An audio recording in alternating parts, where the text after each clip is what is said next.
काही तासांपूर्वीच स्लोव्हाकियाचे पंतप्रधान रॉबर्ट फिको यांची हत्या करण्याचा प्रयत्न झालेला आहे. हा व्हिडिओ आता तुमच्यापर्यंत येईल तोपर्यंत कदाचित त्यांचा दुर्दैवी मृत्यू झालेला सुद्धा असू शकतो, कारण आत्ता ते प्राणांतिक झगडा चालू आहे त्यांचा मृत्यूशी. मित्रांनो,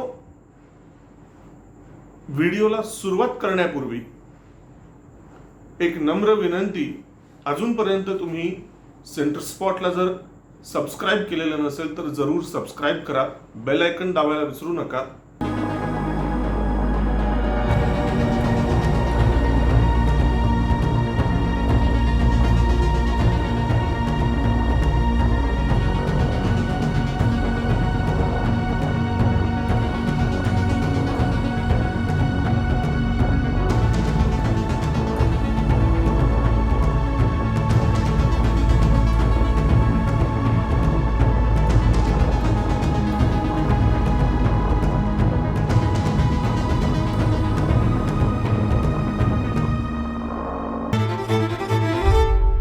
साधारणपणे 110 वर्षांपूर्वी म्हणजेच 28 जून 1914 या दिवशी ऑस्ट्रियाचा राजपुत्र आर्कड्यूक फ्रान्झ फर्डिनांड याची पॉइंट ब्लँक रेंजवरून गोळ्या झाडून हत्या करण्यात आली होती, त्याची आणि त्याच्या पत्नीची. ही हत्या कोणी केली होती तर अवघ्या 19 वर्षाच्या एका विद्यार्थ्याने. आणि हा विद्यार्थी होता बोस्नियन सर्बियन वंशाचा. ती हत्या झाली, अर्थात राजकीय हत्या, आणि त्यानंतर घटनाक्रम वेगाने घडत गेला. सर्बियन नागरिक होता हत्या करणारा, त्यामुळे साहजिकच, आणि जो मेला तो ऑस्ट्रियन राजपुत्र होता, त्यामुळे ऑस्ट्रियाने सर्बियाच्या विरुद्ध युद्ध पुकारलं. आणि मग ऑस्ट्रियाने सर्बियाच्या विरुद्ध युद्ध पुकारलं म्हणून सर्बियाच्या बाजूने रशिया उभा राहिला. मग रशिया सर्बियाच्या बाजूने उभा राहतो म्हटल्यानंतर ऑस्ट्रियाच्या बाजूने जर्मनी उभा राहिला.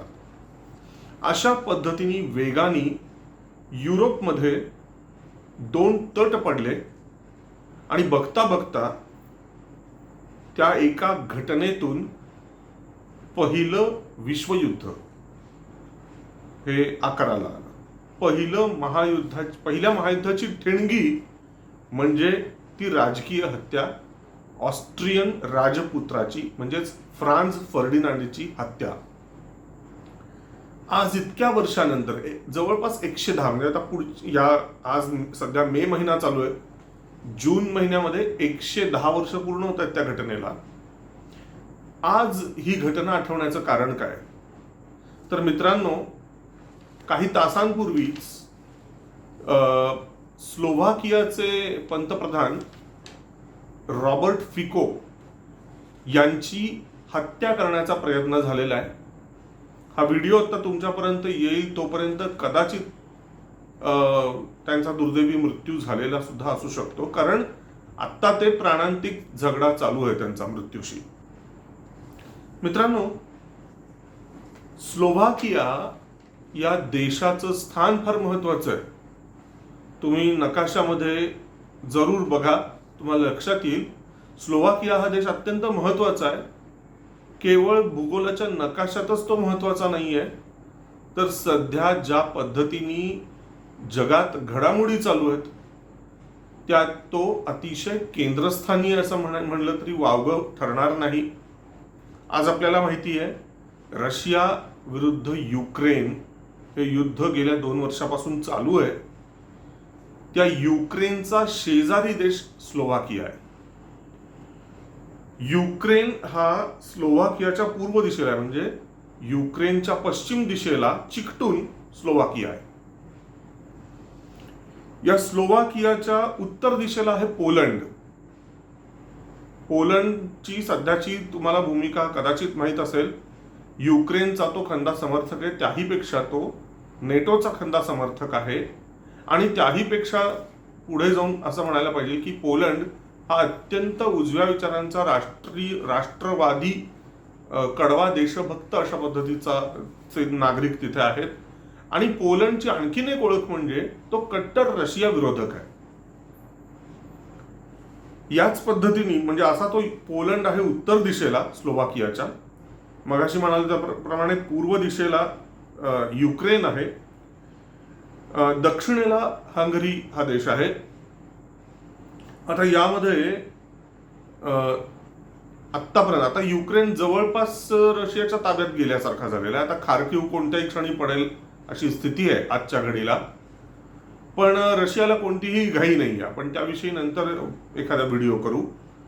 पण रशियानी युक्रेनवर आक्रमण करण्यापूर्वी युक्रेन हा स्लोवाकियाला सलत असायचा. स्लोवाकियाला म्हणताना 10 वर्षापेक्षाही जास्त काळ जे स्लोवाकियाच्या पंतप्रधानपदी राहिले असे म्हणजे रॉबर्ट फिको यांना अत्यंत सलणारा देश, खुपणारा देश म्हणजे युक्रेन. त्याच पद्धतीने पोलंड सुद्धा त्यांना खुपणारा, आणि त्याहीपेक्षा जास्त म्हणजे हंगरी हा देश रॉबर्ट फिको यांना म्हणजे हाडवैरी म्हणता येऊ शकेल अशा पद्धतीचा. स्लोवाकियाच्या पश्चिम दिशेला एक नसून 2 देश आहेत, म्हणजे वायव्य दिशेला आहे चेक रिपब्लिक आणि नैऋत्य दिशेला आहे ऑस्ट्रिया. हे जे स्थान आहे स्लोवाकियाचं अत्यंत महत्वाचं आहे. याचं कारण मित्रांनो की जे काही भूराजकीय डावपेच सध्या युरोपमध्ये खेळले जात आहेत आणि कोणत्याही क्षणी जेव्हा आपण म्हणतोय की युक्रेन पडण्याची शक्यता आहे, पूर्णपणे रशियाच्या ताब्यात जाण्याची शक्यता आहे, त्या अनुषंगाने एक प्रश्न लगोलग विचारला जातोय की आता युक्रेन चॅप्टर क्लोज झाल्यानंतर पुढे काय घडणार? रशिया हा युक्रेन गिळंकृत करून तिथेच थांबणार की रशियाचं आणखीन एखादं पुढचं टार्गेट असणार आहे? हा एक प्रश्न जसा आहे त्याच पद्धतीने लगोलग दुसराही प्रश्न असा की यामध्ये नेटोची भूमिका काय असेल, नेटो आणि ईयूची. इथे युक्रेन पडतोय त्या स्थितीमध्ये नेटो आणि ईयू यांचे पुढचे डाव काय असतील? त्या अनुषंगाने या घटनेला फार महत्व आहे. आज या दिवशी रॉबर्ट फिको हे यांच्या या राजकीय हत्येचा प्रयत्न म्हणूया, कारण अजूनही मी व्हिडिओला बसण्यापूर्वी त्यांचा अजून तरी मृत्यू झालेला नाहीये, ते मृत्यूशी झगडत आहेत.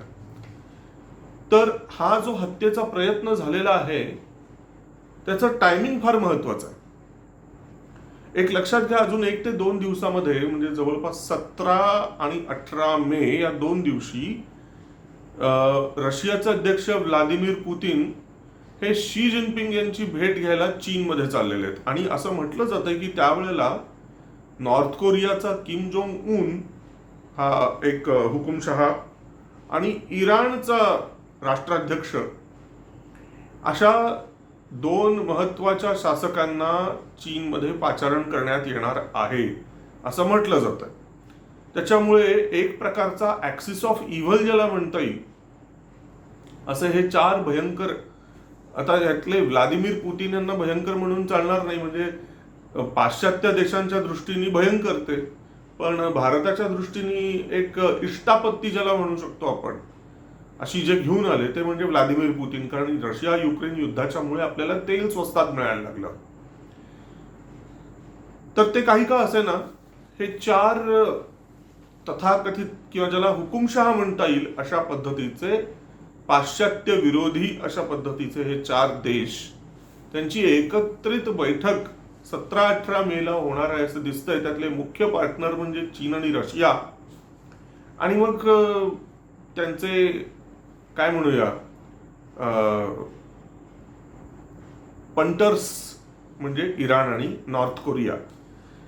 अशांच्या या बैठकीमध्ये 17-18 मेला नेमकं काय होणार आहे चीनमध्ये याकडे सगळ्या जगाचं लक्ष लागून राहिलंय.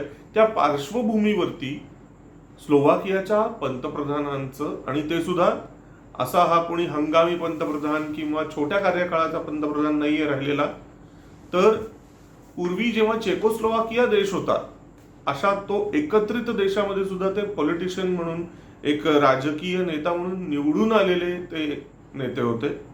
आहेत. आणि त्यानंतर टोटल त्यांची कारकीर्द पंतप्रधान पदाची जर बघितली तर 10 वर्षापेक्षाही जास्त काळ त्यांनी हे पद भूषवलेलं आहे. आणि ऍक्टिंग पंतप्रधान आहेत, म्हणजे सध्या ते पदावर असलेले पंतप्रधान आहेत ते. अशा या ज्येष्ठ नेत्याची गोळी झडून हत्या करण्याचा प्रयत्न झालेला आहे. प्रयत्न ज्यांनी केलाय तोही एक 70च्या पुढचा व्यक्ती आहे असं म्हटलं जात आहे. एकंदरीत रॉबर्ट फिको यांचं अजून तरी मारेकऱ्याची ओळख पटलेली नाही, त्याचं नाव पुढे आलेलं नाही आहे. आणि त्याचे विचार किंवा त्याच्या प्रेरणा की बाबा हत्येचं कारण हे नेमकं काय आहे हे अजून कळलेलं नाहीये. पण बहुधा असं म्हणता येईल की वरपांगी तरी तो कदाचित हंगेरियन किंवा पोलिश किंवा युक्रेनियन वगैरे असा कोणतरी तो ओरिजिनचा असू शकतो हा व्यक्ती.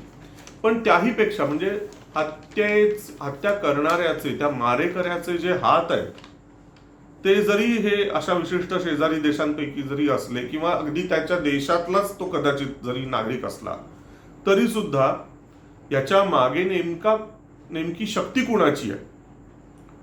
यामागे पाश्चात्य जग आहे का रशिया आहे? रशिया असण्याची शक्यता कमी वाटतेय. CIA यामागे असण्याची शक्यता दाट आहे किंवा MI6 असू शकतं. कारण पाश्चात्य जगालाच हे नकोसे झालेले असणार आहेत. वरपांगी वक्ता रशियाचा जो मित्र आहे रॉबर्ट फिको त्याचा काटा काढणं आणि युक्रेन युद्धाच्या संदर्भामध्ये युक्रेनची आणि पर्यायाने नॅटोची भूमिका बलिष्ठ करणं, वरचढ करणं यासाठी पोलंडच्या बरोबरीने आणखीन एक देश अत्यंत महत्वाचा वाटत असू शकतो पाश्चात्य जगांना, तो म्हणजे स्लोवाकिया. कारण रशिया युक्रेनच्या युद्धाच्या मध्ये स्लोवाकियानी अगदी पहिल्यापासून विरोध केला की आमच्या भूमीचा आम्ही वापर करू देणार नाही युक्रेनला आर्म्स सप्लाय करण्याच्यासाठी. पोलंडनी ती मुभा दिली. पोलंडनी आर्म्स सप्लाय करायला जागा दिली, जमीन दिली की आमच्या मार्फत जाऊ दे युक्रेनमध्ये. पण तशी परवानगी स्लोवाकियाने दिली नाही. कदाचित तोही राग पाश्चात्य राष्ट्रांच्या मनात असू शकतो. तर या मागे नेमकं कोण आहे हे आपल्याला लवकर म्हणजे हळूहळू कळेलच. त्याच पद्धतीने कदाचित यामागे रशिया पण असू शकतो का?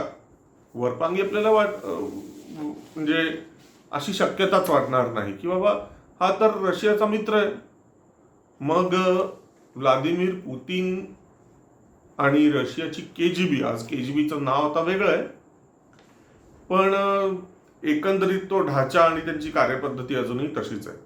तर यामागे रशियन KGB कसं काय असू शकेल या राजकीय हत्येच्या मागे असा प्रश्न वाटू शकतो. पण मित्रांनो, तुम्ही जर जागतिक इतिहासाचा अभ्यास जर केलात त्यातही जगातल्या वेगवेगळ्या युद्धांचा जर तुम्ही अभ्यास केला तर तुम्हाला लक्षात येईल की जे आक्रमक राष्ट्र असतात त्यांना एखाद्या देशावर हल्ला करण्यासाठी काहीतरी निमित्त असावं लागतं. जर निमित्त नसेल तर ते निमित्त निर्माण करावं लागतं.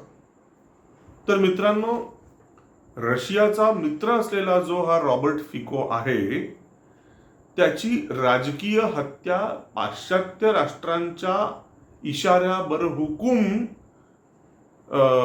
करण्याचा प्रयत्न स्लोवाकियामध्ये झाला आहे असं चित्र निर्माण जरी रशिया करू शकला तरीही रशियाला एक निमित्त मिळू शकतं, एक सबब मिळू शकते स्लोवाकियावरती आक्रमण करण्याचे.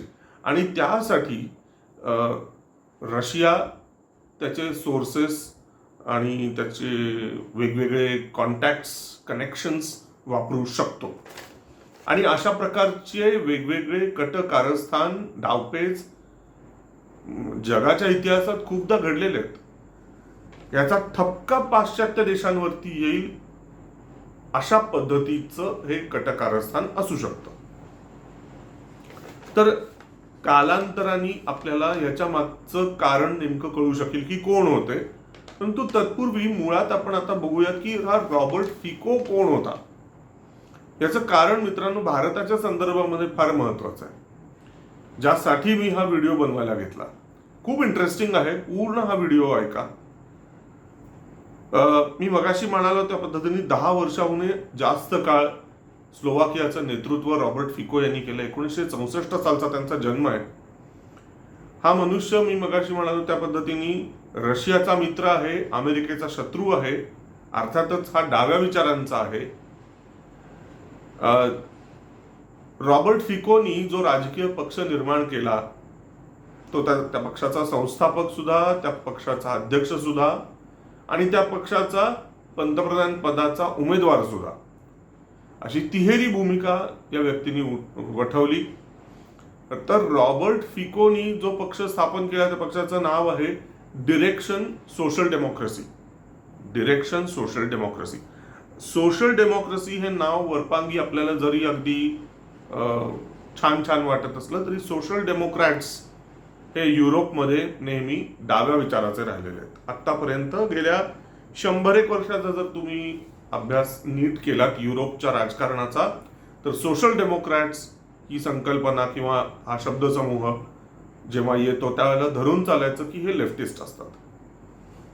तर डिरेक्शन सोशल डेमोक्रेसी या डाव्या पक्षाचा आणि विचाराचा हा रॉबर्ट फिको, हा हंगरी आणि युक्रेनचा हाडवैरी, पोलंड, नॅटो आणि एकूणच पाश्चात्य जगाशी हा नेहमीच फटकून वागत आलेला आहे. इराकमध्ये जेव्हा अमेरिकेचं सैन्य होतं, नॅटोचं सैन्य होतं, त्यावेळेला त्यातून पहिल्यांदा पुल आउट करण्याचं काम हे या रॉबर्ट फिकोनी केलं. स्लोवाकियन सैन्य इराकमधून माघारी बोलवणं हे पहिलं काम रॉबर्ट फिकोनी केलं होतं पूर्वीच, म्हणजे साधारणपणे मी जर चुकत नसेल तर 2006च्या आसपास. तरी सुद्धा म्हणजे आता एकंदरीत हा मनुष्य डाव्या विचाराचा आहे, अमेरिका विरोधी आहे, रशियाचा मित्र आहे, वगैरे वगैरे वगैरे सगळं ऐकल्यानंतर आपल्या मनामध्ये एक चित्र निर्माण झालं असेल की सहसा निदान भारतात तरी डाव्या विचाराचे जे असतात ते प्रो मुस्लिम असतात.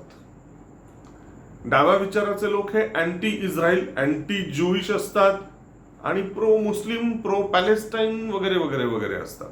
अशी आपली एक धारणा झालेली आहे, आपली अशी एक समजूत झालेली आहे.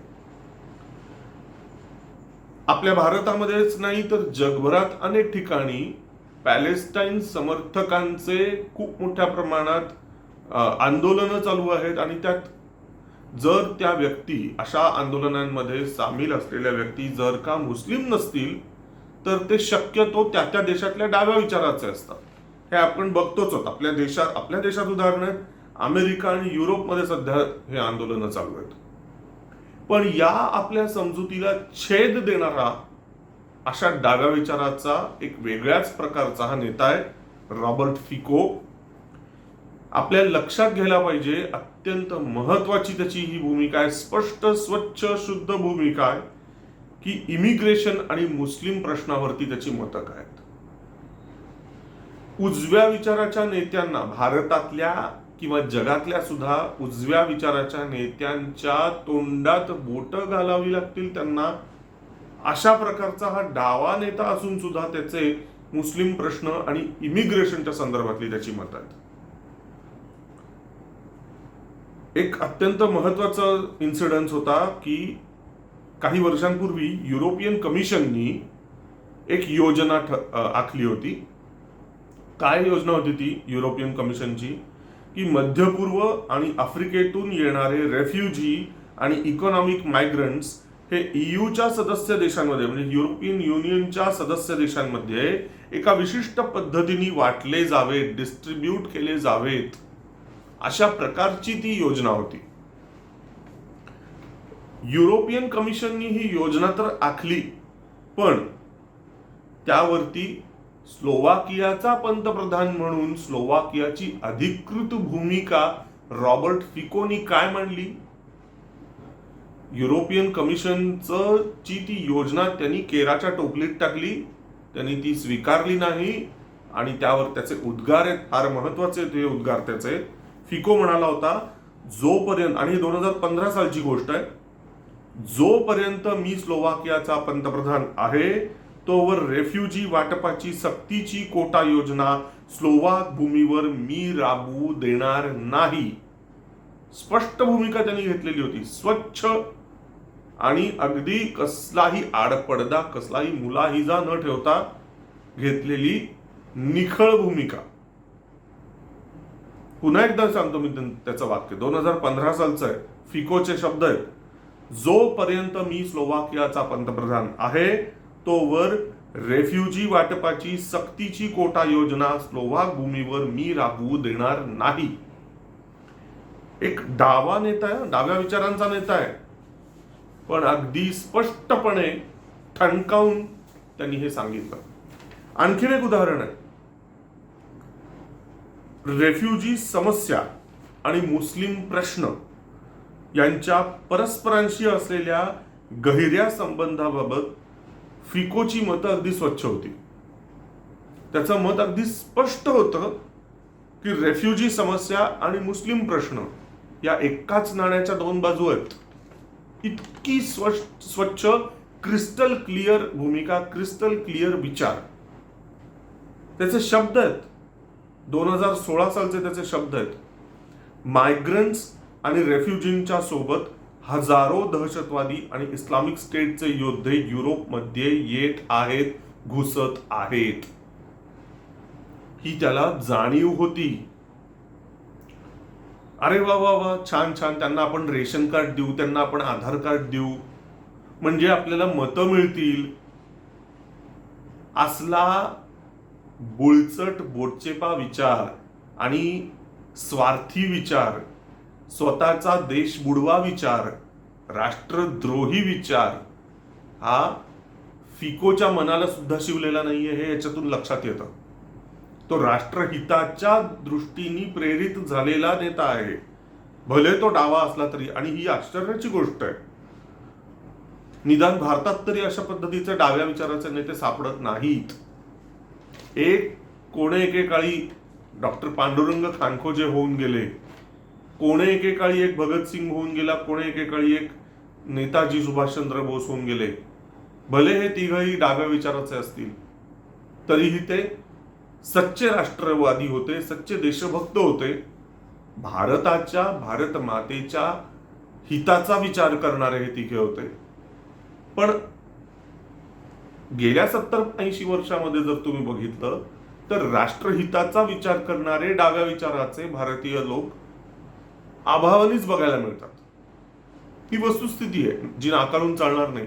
आणि म्हणून त्या पार्श्वभूमीवरती मला रॉबर्ट फिको याचे विचार हे खूप आकर्षक वाटतात. मित्रांनो, 2016 साली रॉबर्ट फिकोनी एक वक्तव्य केलं. त्यांनी अगदी जाहीर केलं की आम्ही आमच्या देशात एकही मुस्लिम मायग्रंट स्वीकारणार नाही. इतकं स्पष्टपणे सांगितलंय, इतकं स्पष्टपणे. तो तेवढं बोलून थांबला नाही, त्यांनी पुढेही एक वाक्य सांगितलं. तो म्हणाला, रॉबर्ट फिकोचे शब्द आहेत, मी जे काही आत्ता बोलतोय ते विचित्र वाटेल, पण मला क्षमा करा, स्लोवाकियामध्ये इस्लामला मुळीच कसलेही स्थान नाही, कसलाही थारा नाही. मला वाटतं की याबाबत स्पष्टपणे आणि मोकळेपणे बोलणे हे राजकीय नेत्यांचे कर्तव्य आहे. केवढी स्पष्ट भूमिका आहे ही. कुठेही बुजरेपणा नाही, कुठेही लपवाछपवी नाही, कसलाही आडपडदा नाही, मतांची भीक नाही, कसलंही लांगुल चालन नाही, सेक्युलरिझमचा दांभिक मुखवटा नाही.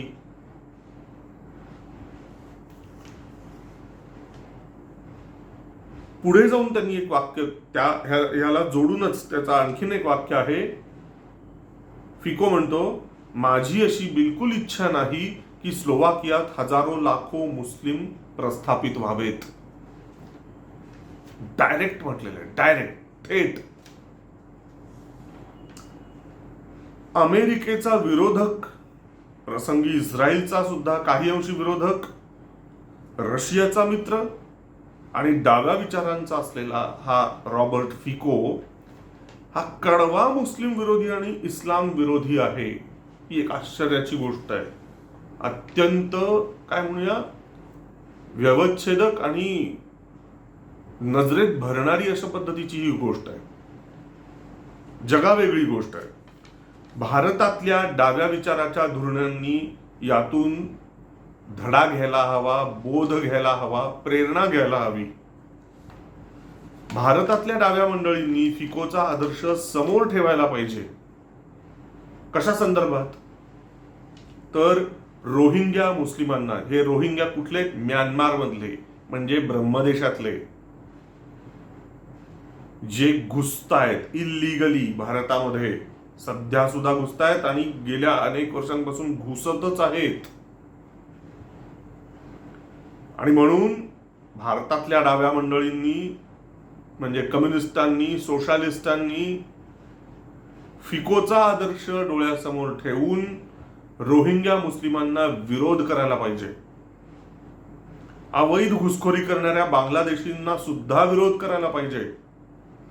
विचारांनी डावा असून सुद्धा स्लोवाकियाची राष्ट्रीय अस्मिता आणि स्लोवाकियाचं राष्ट्रहित याबाबत सदैव जागरूक असणाऱ्या रॉबर्ट फिको प्रमाणे भारतीय डाव्यांनी सुद्धा सीएए आणि एनआरसी ला विरोध करणं बंद करायला पाहिजे. समान नागरी कायद्याला समर्थन द्यायला पाहिजे. अन्यायकारी वक्फ बोर्ड विरोधी भूमिका घ्यायला पाहिजे. भारतात कुणी असा एक रॉबर्ट फिको पैदा होईल का हो? कधी होणार? मला असं वाटतं भारतामध्ये डाव्या विचारांचं जे उच्चाटन होत आलेलं आहे, मी उच्चाटनच म्हणेन. याचं कारण तुम्ही बघा, आज घडीला फक्त केरळ जर सोडला आणि बंगालमध्ये काही टक्के जर लोक सोडले आणि भारतातल्या वेगवेगळ्या जी विद्यापीठ आहेत, वेगवेगळी विद्यापीठ, JNU पासून ते तळागाळापर्यंत, पुण्यापर्यंत असेल, सोलापूरपर्यंत असेल, हैदराबाद पर्यंत असेल, दिल्लीमध्ये असेल, अशा वेगवेगळ्या ठिकाणी असलेली ज्या युनिव्हर्सिटीज आहेत, तिथे केरळमध्ये आणि अशा चुटुक फुटुक ठिकाणी कुठे कुठे हे जे डावे लोक आहेत ते जर सोडले तर डाव्यांचं अस्तित्व काय आहे आज घडीला? राजकीय अस्तित्व शून्य. जर आता मी काही डाव्या विचाराचा नाहीये, पण ज्या कोणत्या डाव्या विचाराच्या लोकांना देशामध्ये पुन्हा एकदा डाव्या विचारांचं सरकार किंवा डाव्या विचारांची प्रस्थापना करावी असं वाटत असेल, त्यांना हिंदूंशी फटकून चालणार नाही, हे त्यांनी लक्षात घ्यायला पाहिजे. कारण तुम्हाला ज्यांच्यावर राज्य करायचंय, ज्या प्रजेवर राज्य करायचंय, ज्या देशावर राज्य करायचंय, ज्या जनतेवर राज्य करायचंय, त्या जनतेशी तुमची काहीतरी तरी नाळ जोडली गेलेली असली पाहिजे. त्या देशाशी तुमची काहीतरी एक काय म्हणतो आपण, एक वीण तुमच्याकडे असली पाहिजे. अन्यथा लोक तुम्हाला का निवडून देतील?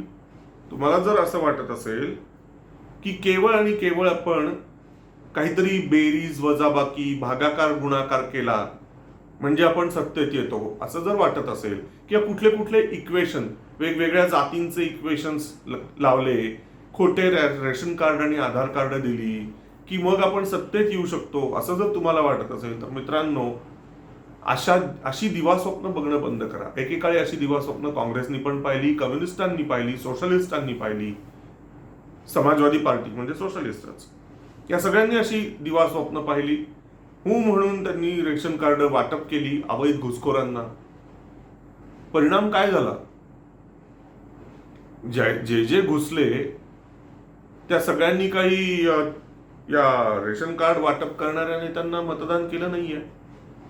आज त्यांनी स्वतःचे पक्ष निर्माण केलेले आहेत. त्यांनी स्वतःची अस्मिता जपणाऱ्या पक्षांना मत द्यायला सुरुवात केलेली आहे. त्यामुळे डाव्या विचाराच्या, भारतातल्या डाव्या विचाराच्या पक्षांनी वेळीच जागा होण्याची गरज आहे. जर त्यांनी रॉबर्ट फिकोचा आदर्श ठेवून बहुसंख्याकवाद जर जपला नाही, भारताच्या राष्ट्रहिताचा जर त्यांनी विचार केला नाही, तर कसपटासमान असे उडून जातील डावे विचार भारतातून. डाव्या विचाराचं अस्तित्व सुद्धा मग राहणार नाही. त्यामुळे वेळीच रॉबर्ट फिकोचा आदर्श घ्या आणि राष्ट्रहिताच्या रुळावरती या. भारताच्या राष्ट्रहिताशी सुसंगत आणि लोकसंख्येच्या प्रमाणात तरी ऍटलिस्ट हिंदू आजही बहुसंख्य आहेत, तर या हिंदूंच्या हिताचा सुद्धा विचार डाव्या विचाराच्या लोकांनी करण्याची आता वेळ आलेली आहे. मी डाव्या विचाराचा नसून सुद्धा केवळ आणि केवळ रॉबर्ट फिकोचं चे विचार, त्याचं चरित्र वाचल्यानंतर तो आज या क्षणी मृत्यूशी झगडा देतो आहे, झुंज देतो आहे, त्या पार्श्वभूमीवरती मला जे वाटलं ते मी आपल्या पुढे शेअर केलं, आपल्या पुढे मांडलं. तुम्हाला जर हा व्हिडिओ आवडला असेल तर कृपा करून या व्हिडिओला लाईक करा, शेअर करा आणि सेंटर स्पॉटला सबस्क्राईब करायला विसरू नका. धन्यवाद.